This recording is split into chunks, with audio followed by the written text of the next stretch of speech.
Welcome, welcome, welcome, welcome to Western Trading Post TV.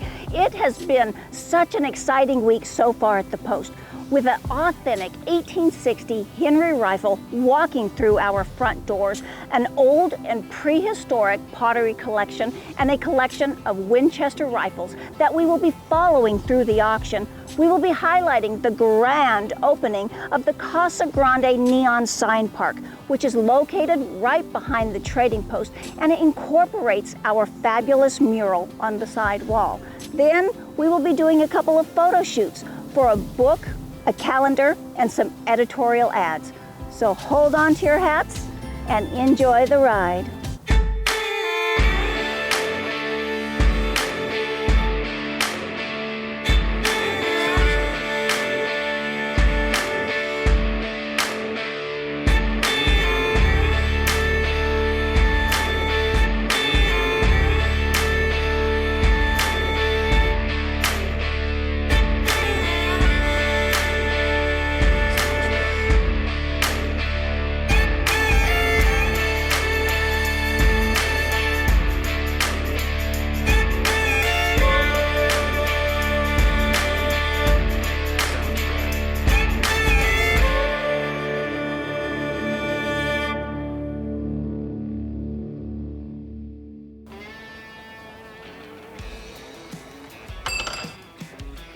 Da da, ba da da da da da da da da, ba da da da da. Because I'm a chunky monkey, and I'm a funky monkey. I'm back from school. Well, good. Yeah, I'm here. That's the way. My hero's supposed to be here to help me. Oh, help! So I hurt my wrist playing dodgeball earlier, even though we don't play that in school anymore. Nah. I have something I really need to go do. I heard this ramen noodle packet calling my name. So well, I understand. I'll give you a call Okay. when All I'm right, able please to. do. Hey buddy, How you doing, Pops? I'm doing good. So I like to hear. What are you up to? I was just getting ready to put this Henry rifle out that came in. Well, you're going to be surprised when you see this. Okay. Very unusual gun. This is an 1862 Henry rifle. Nah, a real Henry. A real Henry. An authentic one. Authentic Henry rifle. They only made about 14,000 of these, and you're telling me you're bringing me one in right here. I'm bringing you one. They didn't make a lot of them, though. Yeah? That is amazing. That's cool. It's a great looking gun. It Plus, it has George C. Carlson, the 1862 Civil War inspector's initials on it. Wow, that's pretty neat. If I remember right, there's only like maybe 1,700 of these that were That's right. martially inspected. That's correct. That is amazing, Denny. Yep. Where'd you come up with something like this? Oh, I've been collecting for 20, 30 years, and I just bought it a few years ago, but it took me a long time to find one I could afford. Yeah. So, speaking of how much you could afford one, what are you asking for this one? I'm asking $32,500 for this one. $32,500. Well, Correct. that's about what it's worth. But there's not much meat on the bone there for me at that price. I understand. Oh my gosh. Gosh, I'd love to have a Henry here in the shop. It'd be great for the store. Would be. What if we did like 23, somewhere in there? Ooh, wow, you're killing me. I gotta have more than that. You gotta have more than that? It's too nice a gun. Yeah, maybe 25. Would that work? What do you think, Donna? A little bit more. I got a bumper one more time. Oh my gosh. Yes. I tell you what, I'm gonna make one time, just lay it all out on the table, what I'd be willing to do. $27,500 cash money. You can always use the cash, Donna. You can always use the cash. Tell you what, you got a deal, my We friend. got a deal with we that? got a deal. 27.5 cash. Cool. Exactly. That's a Henry? Yeah, it's a Henry rifle. Pops, that looks just like a yellow boy. You know, that's a good point. This is something that you should learn right here. This is one of our yellow boys. Okay. That's a Henry. They do look very similar because of the brass frames. And really the yellow boy was just an improved version of the Henry, but the Henry came out first. It was a predecessor. It came out in about 1860. And if you look real close, on the bottom of the magazine tube here, it's open on the Henry, and they figured out that let dirt and grime in. So when they came out with the yellow boy, in 1866. It's closed now. And then also, one of the things is when they, in the heat of battle, whenever they were firing these rapidly, this barrel would get really hot and it's hard to hold on to. So they put a wood forearm on the improved version in 1866. Okay. But they do look similar. But that's a good point right there. Thank you, thank you. So this one's a little bit older, right? It's older, for sure. How much is it? This one's $32,500. Okay, so why is this one worth more than this one, though? Well, it has to do with rarity. There was around 160,000 of the model 1866 Winchester Yellow Boys made. There was only 14,000 or so of the Henrys made from about 1860 to 1866. And of those 14,000, there were around 1,700 that were ordered by the Union Army for use in the Civil War. Okay. This happens to be one of those 1,700, and we know that by the inspector's initials that are here on it. So, good question though. Pop, that's like wicked cool. Yeah, Let's see if we can keep this one for more than a week this time. Well, we also have to keep the doors open and the lights on. So, but we'll see do what we? happens. Okay, Pops, I'll see you in a bit.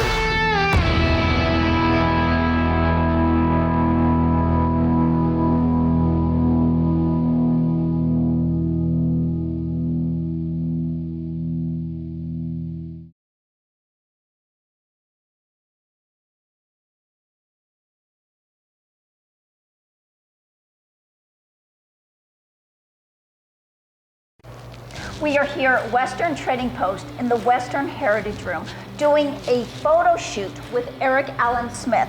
And this photo shoot is really an interesting one. It is called Character Traits, and we have been working on it for several months.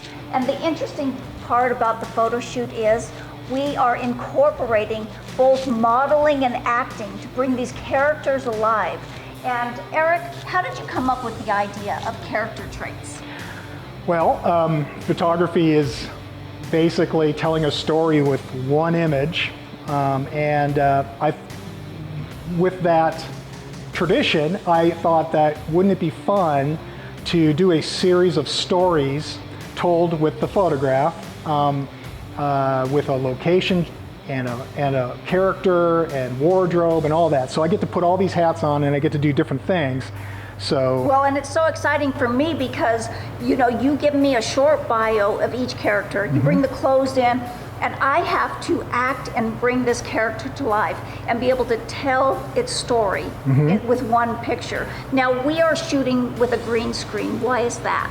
Well, I travel the Southwest and I photograph different scenes and locations specifically for composite photography. So when I shoot a scene, I assume that I'm going to be inserting a model in there. So focus and lighting and angle and all that is taken into consideration. So I have a huge catalog of these great places. So we shoot on the green screen here, and I could just drop that background out and add in my location from anywhere in particular and help tell the story with the wardrobe and all that. And this is going to be a book.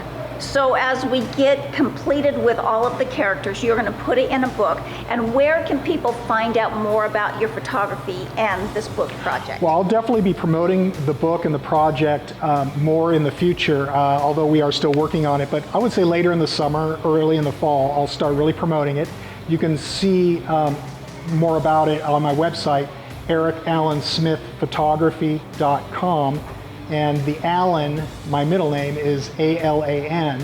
So they can see it there. I'll be introducing it to Kickstarter, and hopefully I'm trying to get the project funded through there. And so that should be exciting. Hopefully that'll work out.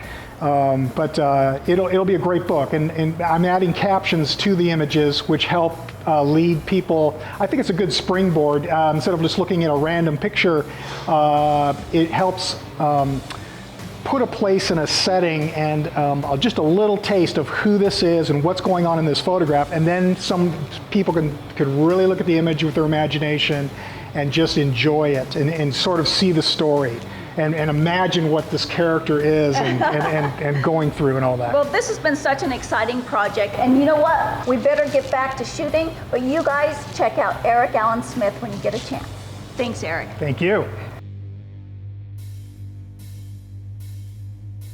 Thank you so much. We sure appreciate you coming in to the Trading Post. You have to stop by again. I will.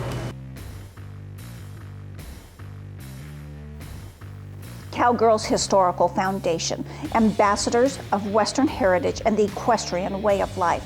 Members of the Cowgirls Historical Foundation are dedicated to preserving Western heritage through educational programs, volunteerism, as well as serving as examples for the character development, patriotism, and citizenship of future generations of cowgirls, cowboys, and equestrians alike.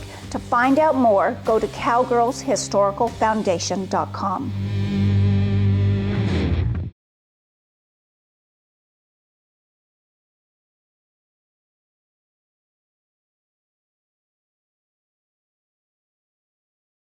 Welcome to the Casa Grande Neon Sign Park, which is located just right behind Western Trading Post, and it works in conjunction with the beautiful mural that is on the side of our wall. This is a spectacular neon park that we are so proud of.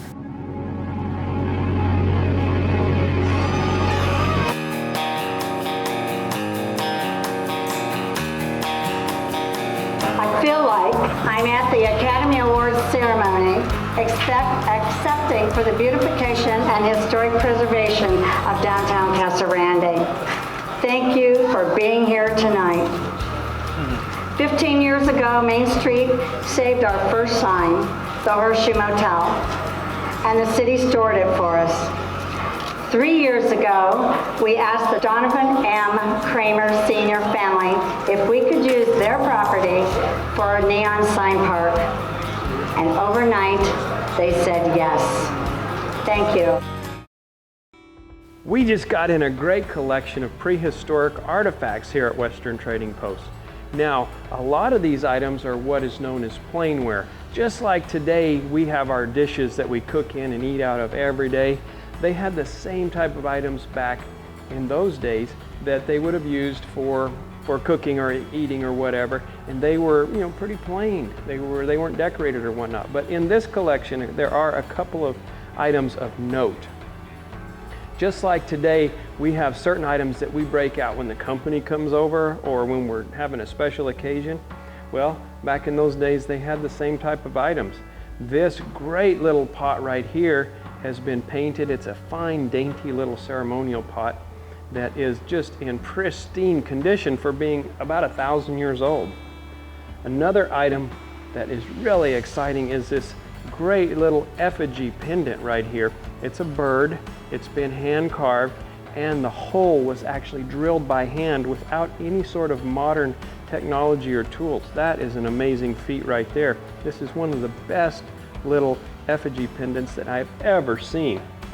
Now, one thing that you need to be sure of when dealing in prehistoric artifacts like this, whether buying, selling, or collecting, is to make sure that they are legal, because it has been illegal since back in the 1970s to collect or trade in any artifacts that come from federal or tribal lands. Now, these items have all come from private property, a local farm here, and the provenance that comes with them is ironclad. These items were actually published in this book.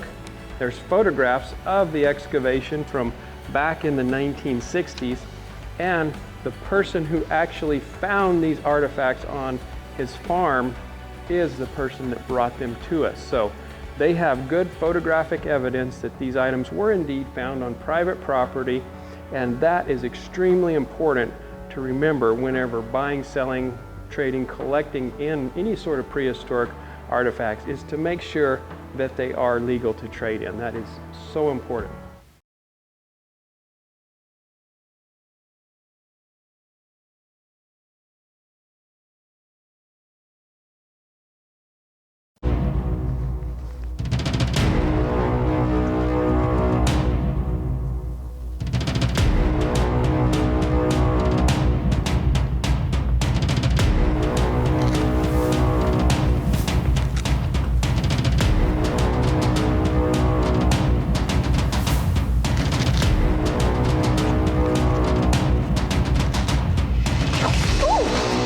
You turned! You scared me!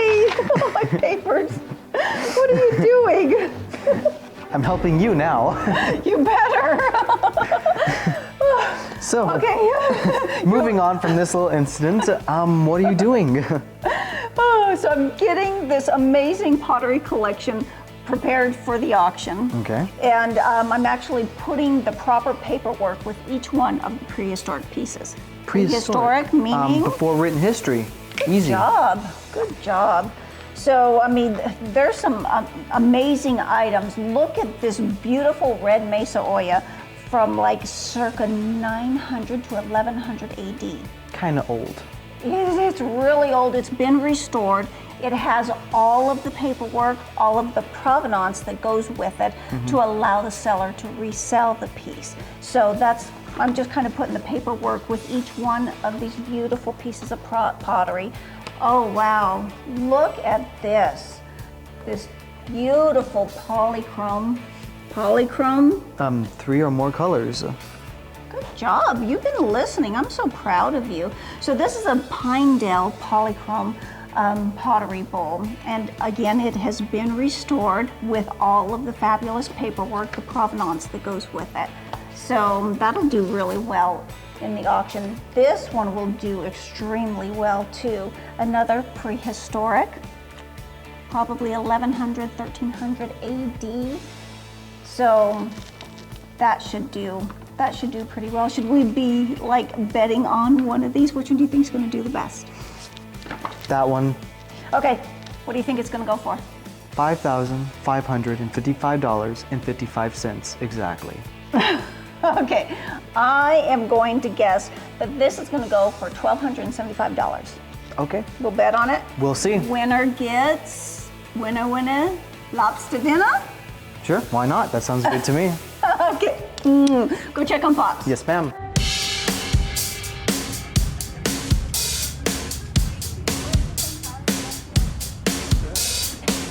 Now bid 475 over 4. So I got 450 over yonder. Now bid 550. Now bid 550. Now bid 550. Now bid 6. Now bid 6. Internet's out. Now bid 650. Now bid 650. 1,000 and 950. 1,000 sold at $950. 1046. $950. 1046. 3250. 3,000 and I sold at $3,000. 430 for $3,000. Concho belt by Jack Atakai, signed Jack Atakai of Anchor Lake in New Mexico, right on the back of the belt buckle, lot 100, here we go. 500, going down to 3750. So The best one I've ever seen. Huh? That's the best one I've ever seen, and I've seen a ton. I know it. 4500, 4500, 15 government, 45, 4500, 15 government, 45, 4500, so the $450. So 1154, $4,250, 1100 now 1400, 1300 now 1400, so $1,300. 558, $1,300 to 558. 600 of it now 50, 50, what about 650, 600 of it now 50, 50, what about 650, 600 of it now 50, 50, what about 650, so it's $600, 1046, 1046. What about 1700, 1700 of it now 1880, what about 1800, 1700 of it now 1880, what about 1800, 1700 of it now 1880, what about 1800, 1700 of it now 1800, 1700 of it now sold at 1700, 676 out of it now 50, 50, what about 250, 225 out of it now 50, 50, what about 250, and 225 out of it now 50, 50, what about 250, sold at $225 to 681, 681. Right now 3500, 3250, out of it now 3500, 3250, out of it now 3500, sold at $3,250 to number 600. 325 out of it now 50, 50, what about 350, 325 out of it now 50, 50, what about 350, 325 out of it now 50, 50, what about 350, sold at $325, 502, 502, 5. It's right after the auction, and we are here with Tom and Deborah Anderson, who are auction junkies. Would I say that's correct, Deborah? You're correct. And Tom, what do you think of the auctions? I think they're great. We've been coming to every auction either in person or online. since your very first one. So I look forward to it every month. And I see that you won something in the auction. Tell us about this exquisite Anasazi pot. Well, I've been collecting old pots for quite a while, and this one, I've been looking for a pot like this with a handle on it for a long time, and this one came up, and someone did an excellent job with the whole restoration work done on it, and I'm very happy. The price was right, and I felt especially lucky to now be the new owner of this and to add to my collection. And what else do you guys collect? Jewelry and things for the house. And things for the house. Well, I know you guys have some exquisite pieces of jewelry that you have gotten here at the Trading Post in the auctions. Where are you? You guys are here in Casa Grande half the time, and where are you at the other half? Washington State. And what do you guys do there? We're retired. Tom? Yeah, it's true. We're retired, but Debbie has a store where she sells old antiques and that. So she stays busy up there. And I would just add one thing on when she mentioned we buy things for the house here. She's talking about Navajo rugs and baskets. And we've managed to get some beautiful Navajo rugs and baskets here. So I really recommend that people come to this auction because the prices are very good compared to other auctions I've been to. And even if you don't buy anything, the family here are great people to talk to. They'll answer all your questions about old Western things. So I look forward to it every month. Well, I have to tell you both that we are so blessed and so grateful to have you guys coming in the store every month for the auctions and just to come in and visit. And we also have to say that your friendship is absolutely cherished from all of us. So thank you guys so much for coming in. Miss Mary. Rowdy. On the contrary. So good to see you. How are you doing today? I'm fantastic. How about you? Better, now that I've seen your beautiful face. Isn't it wonderful? Do you need help with anything? Not right offhand, I don't need anything, but I will certainly know where you're at, right? If I do need something. Okay. In theory, but in practice, who knows? That's right. Oh no!